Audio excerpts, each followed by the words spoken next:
Bienvenue dans Smart Bourse, votre double dose quotidienne de marché en direct sur Bismart. Chaque jour à la mi-journée, 12h30, 13h. Et en fin d'après-midi, la grande édition pendant une heure à partir de 17h. Au sommaire de cette édition de la mi-journée, une journée d'échéance mensuelle pour les contrats futurs sur indices actions notamment, l'échéance de différents produits dérivés. Tout au long de cette journée de bourse, une échéance mensuelle qui sera à nouveau négative. On était plutôt autour de 6500 points sur le CAC 40 lors de la dernière échéance. On se situe au niveau de 6350 points autour à mi-séance avec un rebond de fin de semaine pour les actions européennes.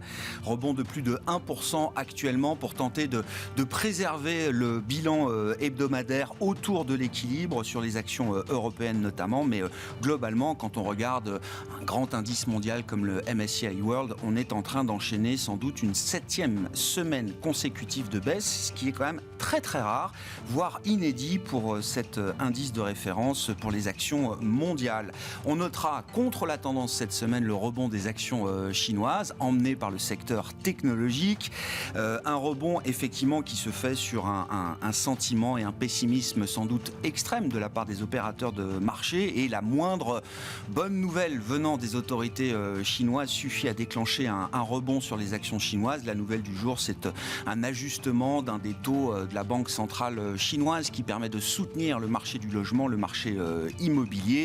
Et cette bonne nouvelle a permis effectivement de consacrer une semaine de rebond sur les actions chinoises. Pour autant, l'amélioration du sentiment de marché est-elle nécessairement une amélioration de la conjoncture en Chine? Certainement pas quand on écoute le discours de certaines entreprises présentes sur place. C'est le cas du président de Richemont aujourd'hui, la maison mère de Cartier, groupe suisse bien sûr, Johann Rupert, qui tient un discours particulièrement négatif sur la Chine, le consommateur chinois et l'économie chinoise. La Chine est en train de danser sur un volcan aujourd'hui, estime le président de Richemont, qui estime que l'économie chinoise continuera de souffrir plus longtemps que ce qu'on pense aujourd'hui. C'est un sentiment qui est exprimé par Johann Rupert aujourd'hui. On verra si ce sentiment a une résonance macroéconomique. Nous en parlerons avec Gilles Mouek, le chef économiste du groupe AXA, qui sera avec nous en visioconférence dans un instant. Et puis comme chaque vendredi, un focus sur vos finances personnelles, un sujet patrimonial dont nous parlerons avec Audrey Ferry, responsable de l'ingénierie patrimoniale de Bordier et compagnie à Paris. Le sujet du jour tourne autour des droits de donation et plus précisément comment lisser la fiscalité de ces droits de donation.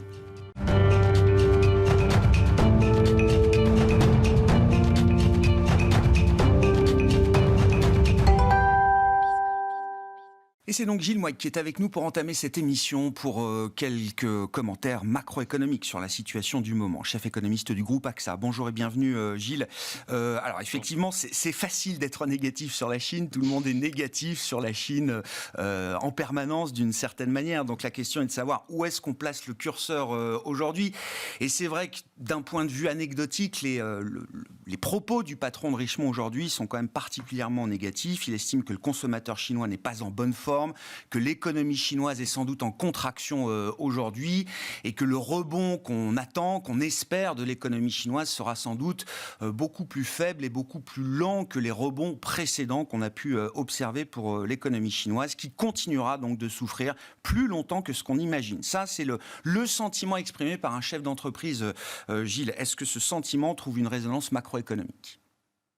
Alors, juste un point, c'est que en ce moment, oui, tout le monde est plutôt négatif sur la Chine, mais c'est relativement nouveau. C'est-à-dire que jusqu'à l'hiver et jusqu'à l'apparition de la réémergence de la pandémie, le sentiment sur la Chine était plutôt positif. On la voyait comme un des gagnants finalement de la pandémie, avec la demande extrêmement forte qui émanait des pays de l'Ouest.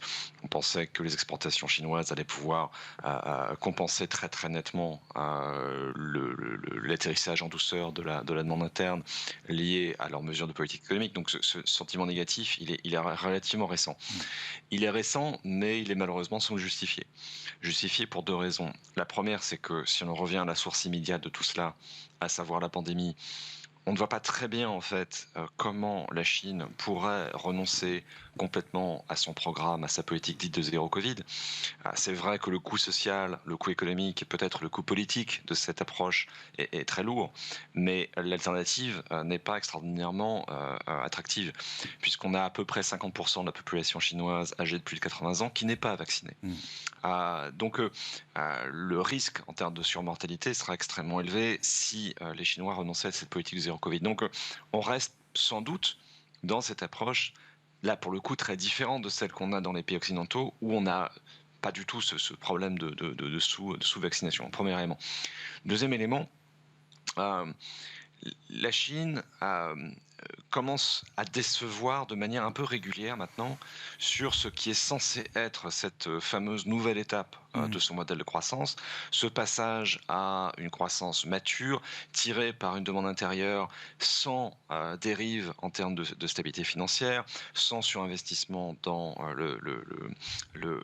l'immobilier en particulier, et finalement on n'y arrive jamais. C'est-à-dire que lorsque les politiques économiques chinoises ont pour objectif premier d'arrêter la surchauffe, l'impact est très vite trop lourd sur la demande intérieure, et c'est ce qu'on voit depuis quelques mois, c'est-à-dire toutes ces décisions qui ont été prises sur le blocage des plateformes Internet, sur l'immobilier, se sont traduits par un repli probablement plus massif qu'espéré de l'activité globale. Ce qui fait qu'on a toujours ce retour à la fin des fins sur le vieux modèle chinois qui est faisons davantage d'exportations, comptons davantage sur le reste du monde, et cette incapacité finalement à passer à ce nouveau modèle commence à poser problème et commence à créer un scepticisme un peu général sur la Chine qui va au-delà du problème conjoncturel auquel il doit faire face aujourd'hui. Sur le court terme, est-ce que les vieilles recettes, comme vous dites, Gilles, peuvent amener quand même un redressement, un rebond substantiel de l'économie chinoise sur la deuxième partie de cette année? Ou est-ce que, comme le dit encore une fois le patron de Richemont, le risque est de voir un rebond beaucoup plus lent et beaucoup moins fort que ce qu'on a pu observer dans des phases précédentes? Ce qui me frappe, c'est que les vieilles recettes marcheraient sans doute encore au prix de la construction de déséquilibres supplémentaires en termes de stabilité financière, mais les Chinois, pour l'instant, les autorités chinoises ne veulent pas utiliser les vieilles recettes, parce que les stimulus qui sont aujourd'hui présentés sont des stimulus qui restent quand même très en deçà de ce qui serait nécessaire pour faire véritablement repartir la demande intérieure. J'ai regardé avec un intérêt un tout petit peu amusé quand même à l'emballement du marché ce matin, à l'annonce d'une baisse du taux des emprunts immobiliers de 15 points de base. 15 points de base, ça n'est pas à la hauteur du ralentissement macroéconomique auquel la Chine fait face aujourd'hui. Donc ces vieilles recettes, elles ne plaisent plus non plus à une partie en tout cas du leadership chinois, parce que ça c'est une autre question qui se pose. Qui est effectivement à la manœuvre? Est-ce que Xi a effectivement un contrôle total sur la politique économique, ou n'est-il pas en train de devoir composer avec différents groupes potentiellement divergents? Donc, les vieilles recettes, oui sans doute, mais pour l'instant, force est de constater qu'on ne les utilise pas. Et donc moi j'ai plutôt un baseline pour 2022 où effectivement ça ne redémarre pas très vite. Ou si ça redémarre par l'extérieur. C'est-à-dire que un des points, si on veut absolument trouver quelque chose de positif à dire sur la Chine en ce moment, c'est de regarder ce qui se passe aux États-Unis du côté des droits de douane. Et d'ailleurs, je suis assez surpris qu'on n'en parle pas plus dans les discussions économiques. L'administration Biden est en train d'examiner la possibilité de revenir sur les augmentations de droits de douane qui avaient été imposées à l'époque Trump. C'est quand même un signal important. Et ils le font parce qu'ils cherchent avant tout à réduire l'inflation, et que réduire l'inflation, ça passe en partie par l'importation de produits chinois à bas prix. Donc on pourrait très bien avoir, dans la seconde partie de l'année, une espèce de détente sur le front commercial qui se traduirait par un renouveau des exportations chinoises qui les permettrait de sortir un tout petit peu de la nasse. Le problème, c'est que ça risque d'arriver à un moment où la demande intérieure des États-Unis et de la zone euro pourrait commencer à ralentir très fortement, parce que nous sommes nous-mêmes en phase de normalisation de la politique économique. Donc, moi, je ne suis pas sûr qu'il y ait de voie de sortie idéale nécessairement évidente pour la Chine. Sur le moyen long terme, Gilles, et c'est un risque qui est soulevé par beaucoup d'observateurs, qui n'est pas nouveau, le risque de voir la Chine se replier comme on ne l'a peut-être plus vu depuis plusieurs décennies. Et c'est vrai que les signaux faibles, voire un peu plus explicites, s'accumulent. Sur la journée d'hier, on apprend que Pékin est en train de négocier l'achat de pétrole russe pour ses réserves stratégiques de pétrole, que Pékin demande aux officiels du parti et à leurs familles de commencer à rapatrier les actifs qu'ils ont placés à l'étranger, et puis l'antienne permanente autour de Taïwan et du support américain à Taïwan qui risque de conduire à une situation dangereuse. C'est-à-dire, sur le moyen terme, on a l'impression quand même que la Chine est en train d'organiser un repli et va devoir faire pivoter son modèle en se coupant quand même d'une partie du monde, à savoir l'Occident, Gilles. Mais c'est là où je pense que ça ne marche pas. C'est-à-dire que l'idée d'un repli chinois était cohérent si, au même moment, on pouvait véritablement penser que la Chine pouvait avoir un modèle de croissance entièrement dominé par l'intérieur, par l'interne, par la croissance domestique. Et c'est ce qu'il n'arrive pas à faire. C'est-à-dire que c'est ce qui me rend sceptique sur l'idée qu'on va aller de manière structurelle vers un repli chinois. Il peut y avoir des raisons politiques qui le fassent, mais sur le plan de la stricte rationalité économique, c'est franchement pas le moment pour la Chine de se replier vis-à-vis du reste du monde à un moment où précisément sa demande intérieure n'arrive plus à accélérer. La Chine a aujourd'hui au moins autant besoin du reste du monde que le reste du monde a besoin de la Chine. Encore une fois, si on reste sur cette idée de moyen long terme, Gilles, c'est difficile. Il y a une contradiction peut-être entre la stratégie politique, géopolitique de Pékin et la rationalité économique. Si on se place de notre point de vue, et c'est vrai que la question immédiate, c'est la dépendance à l'énergie russe, bien sûr. Est-ce que demain, pour l'Europe, pour l'Allemagne, la question sera la dépendance à l'économie chinoise? C'est déjà un sujet, j'imagine, qui doit circuler et qui doit amener pas mal de réflexions aujourd'hui. C'est un sujet qui est arrivé un peu à maturité en Allemagne en particulier, parce que depuis quelques années, on a quand même une réflexion sur le modèle de croissance allemand qui était totalement dissimulé jusque très récemment. C'est-à-dire qu'il y avait très peu de remise en cause en Allemagne, ce modèle complètement dominé par les exportations, et au sein des exportations, les exportations vers les pays émergents dont la croissance potentielle était élevée. Et on a eu des enthousiasmes successifs du business allemand et du corps politique allemand aussi, des enthousiasmes successifs pour les pays de l'Est, pour la Russie, pour la Chine.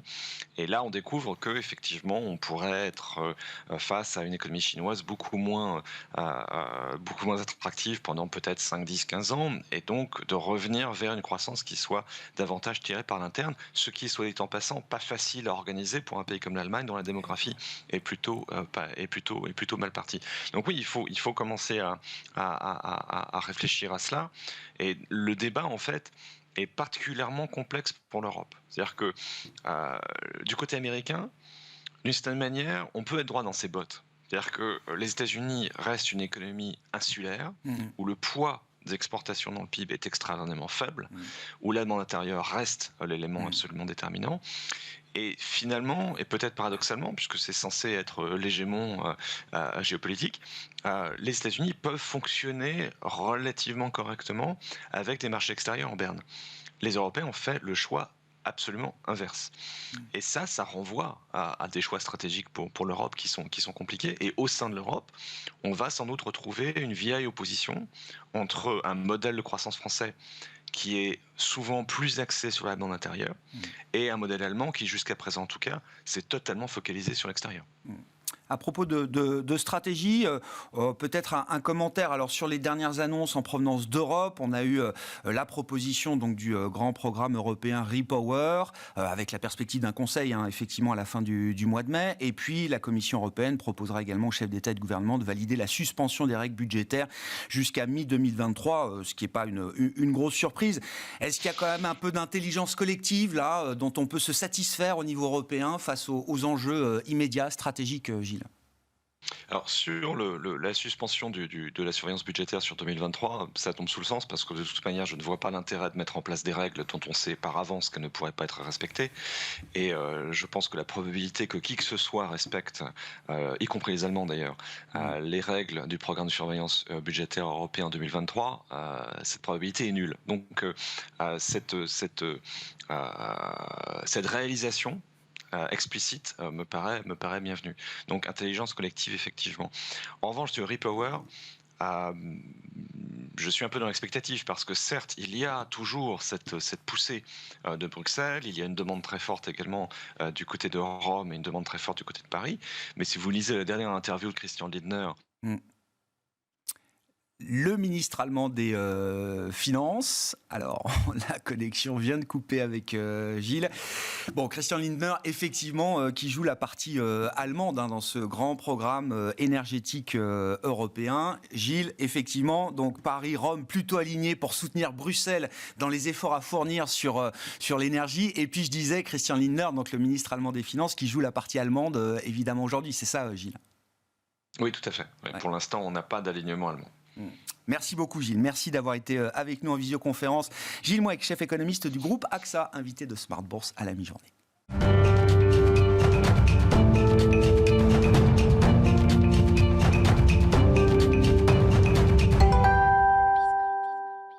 Le vendredi, on parle de vos finances personnelles, de vos enjeux patrimoniaux. Et c'est Audrey Ferry qui est à mes côtés ce vendredi, le responsable de l'ingénierie patrimoniale de Bordier et compagnie à Paris. Bonjour Audrey. Bonjour Grégoire. Merci beaucoup d'être là. Oh, un sujet effectivement qui est un classique, on va dire, des sujets patrimoniaux, la question de la donation. Effectivement, on l'a déjà explicité avec vous. Le sujet le plus spécifique aujourd'hui, c'est celui de la question des droits de donation. Qui paye et comment lisser la fiscalité de ces droits de donation. Il faut rappeler peut-être le cadre et les règles qui s'appliquent effectivement en matière de donation, pour commencer, Audrey. Oui, bien sûr. Le paiement des droits de donation, il est en principe supporté par le donataire. Le donataire, c'est la personne qui va recevoir une donation. Mais il est possible de déroger à cette règle et de prévoir dans l'acte de donation que les frais et les droits de la donation seront supportés par le donateur, c'est-à-dire la personne qui donne. Qui fait la donation. Ouais. Exactement. C'est un schéma, on va le voir, qui peut être intéressant. Surtout, il s'applique ce choix de manière très libre, puisque quel que soit l'objet de la donation, ça peut être un appartement, des actions, une somme d'argent, quel que soit aussi le montant qui va être donné et également le bénéficiaire de la transmission. Ce n'est pas réservé à une donation faite entre un enfant et un parent. Oui, je comprends. Très clair. En quoi est-ce que c'est une stratégie intéressante, effectivement, que ce soit le donateur, celui qui donne, qui assume aussi les droits de donation au donataire? Alors, cette prise en charge des droits de donation par le donateur, elle est intéressante, c'est une bonne stratégie patrimoniale parce qu'elle va permettre de transmettre plus. On va prendre un exemple pour illustrer ce propos. Imaginons un oncle qui souhaite transmettre une somme d'argent de 500 000 € à sa nièce. Le taux de droits de donation entre eux, c'est 55%. Donc, si la nièce, qui est la donataire, qui reçoit cette somme d'argent, paye les droits de donation, elle va acquitter 275 000 € de droits de donation. Il lui reste donc en net, sur la somme d'argent transmise par son oncle, 225 000 €. Très clair. En revanche, si on inverse les rôles, et c'est le donateur, donc l'oncle, qui paye les droits de donation, à ce moment-là, il va pouvoir transmettre 322 000 € et il va régler les droits de donation qui seront de 177 000 €. Donc, il a bien respecté son budget de 500 000 €. Mais on voit que la nièce, dans ce cas, si on compare les deux situations, elle a effectivement reçu 100 000 € quasiment de plus que par rapport à la situation où c'est elle qui paye les droits de donation. Donc, c'est effectivement une très bonne effectivement, idée. Oui, c'est un gain substantiel. Comment est-ce que l'administration fiscale regarde ce genre de situation? Quelles sont les règles qui sont d'ailleurs édictées par l'administration fiscale dans ces cas d'ailleurs de donation, Audrey? Alors, on pourrait imaginer que l'administration fiscale, elle constate qu'une personne va payer des droits qui sont dus par une autre personne. Donc, elle aurait pu se dire, c'est un avantage, et donc on va considérer que c'est une donation indirecte qui va être soumise à des droits de donation. Heureusement, ce n'est pas la position qu'a retenue l'administration. Au contraire, en fait, Elle va considérer d'une part, elle tolère d'une part que le donateur puisse payer les droits de donation sans problème à la place du donataire. Et elle va considérer que le fait de payer ces droits de donation est un avantage supplémentaire, mais on ne va pas le taxer au titre des droits de donation comme une autre donation. Oui, c'est pas considéré comme une donation au carré, quoi, d'une certaine manière. Exactement, sinon on a des droits de donation à l'infini. Oui, c'est ça. Donc cette position de l'administration fiscale, elle n'est pas récente, puisqu'elle date d'une réponse ministérielle de 1975. Et puis, on est aussi conforté par la loi, puisque la loi, elle indique bien que l'assiette des droits de donation, c'est uniquement le montant transmis. Pas les droits de donation eux-mêmes. Ah oui, je comprends. Donc il y a la loi et la tolérance de l'administration fiscale qui permettent cette opération. Tout à fait. On voit que c'est donc très intéressant financièrement, on l'a vu avec l'exemple, et fiscalement, c'est totalement neutre, donc ce serait dommage de ne pas le faire. Il y a même des dispositifs qui peuvent se cumuler, par exemple dans le cadre de donations transgénérationnelles. C'est des donations qu'on va donner aux enfants et aux petits-enfants, ou même en présence de libéralité graduelle ou résiduelle. Ça consiste en fait à donner un bien à une première personne et ce bien sera transmis à une seconde personne. Dans ce cas-là, normalement, on peut imputer les droits qui ont été payés par le premier donataire sur les droits qui sont dus par le second donataire. Et bien, cette possibilité d'imputation des droits du premier donataire sera également possible, même si les droits n'ont pas été payés par le donataire, mais par le donateur. Ouais, je comprends. Quelles sont les contraintes, les conséquences auxquelles il faut être attentif dans ce genre de disposition, Audrey ? Alors, je vais citer deux conséquences principales. La première, c'est comment s'analyse cet avantage supplémentaire par le paiement des droits de donation par le donateur d'un point de vue civil. D'un point de vue civil, on est dans une approche complètement différente à celle de l'analyse fiscale. D'un point de vue civil, on va considérer que c'est une donation indirecte. Et cet avantage, on va dire qu'il est rapportable au moment de la succession. Ah oui, d'accord. En fait, pour bien comprendre, imaginons un père qui donne un bien à son fils et puis un bien d'une même valeur à sa fille. Son fils a peut-être moins de capacité financière que sa fille et il va payer les droits de donation à sa place. Sans être remboursé.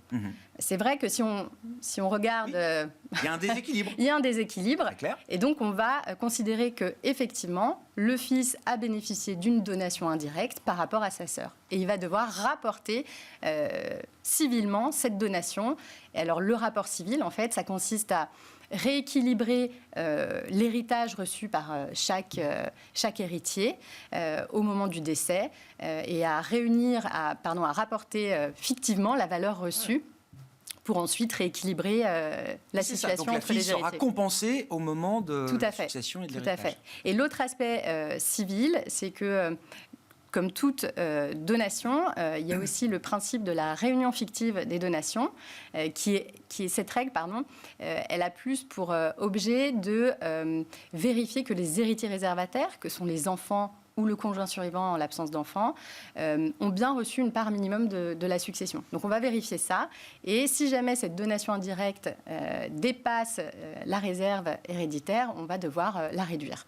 Voilà, ça c'est l'aspect civil. Oui. Après, autre conséquence sur le plan fiscal, c'est qu'au moment où on va vendre le bien qui nous a été donné et pour lequel les droits de donation ont été payés par le donateur, on va avoir un impact en fait sur la future plus-value et l'impôt sur cette plus-value de cession, notamment pour un bien immobilier et des valeurs mobilières, puisque comme le donataire n'a pas pris en charge, n'a pas supporté le paiement des droits, il ne va pas pouvoir majorer le prix d'acquisition et donc l'imposition sera plus importante puisque l'assiette de la plus-value sera plus significative. D'accord.